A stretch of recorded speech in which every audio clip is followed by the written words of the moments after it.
Hello বন্ধুরা, আমি Piyali lifestyle নিয়ে চলে এসেছি অনেক দিন পর কারণ আজ তোমাদের সাথে শেয়ার করব। আমি কয়েকদিন হলে ইউটিউবে চ্যানেল শুরু করেছি। কয়েকটা ভিডিও দিতে না দিতেই আমার এক বিপদ। প্রথমত হচ্ছে আমার বাবার খুব শরীর খারাপ ছিল, তাই বাবাকে নিয়ে হাসপাতালে যাওয়া আসা করতে হয়েছে। ব্যস্ত ছিলাম, মানসিকতাও ছিল না কোনো ভিডিও করার।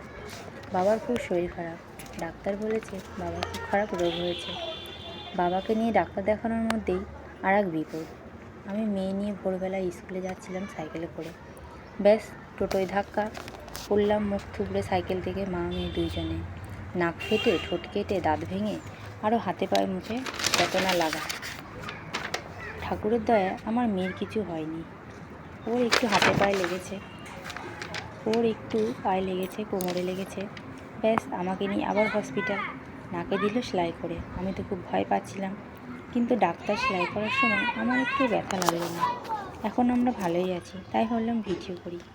আরেকটা কথা, আমার নাকের সেলাই আমি নিজেই কেটেছি। তো একদিন রাতে খুব অস্বস্তি হচ্ছিলো নাকের সেলাইগুলো নিয়ে, একটু শুকিয়ে গিয়েছিলো। তো 1 সপ্তাহ পরে কাটার কথা, 1 সপ্তাহ আগেই আমি নাকের সেলাই নিজেই কেটে দিয়েছি। বন্ধুরা, এখন আমি ভালোই আছি। তো আমাকে একটা লাইক, একটা সাবস্ক্রাইব করে দিও প্লিজ। Tata, bye bye.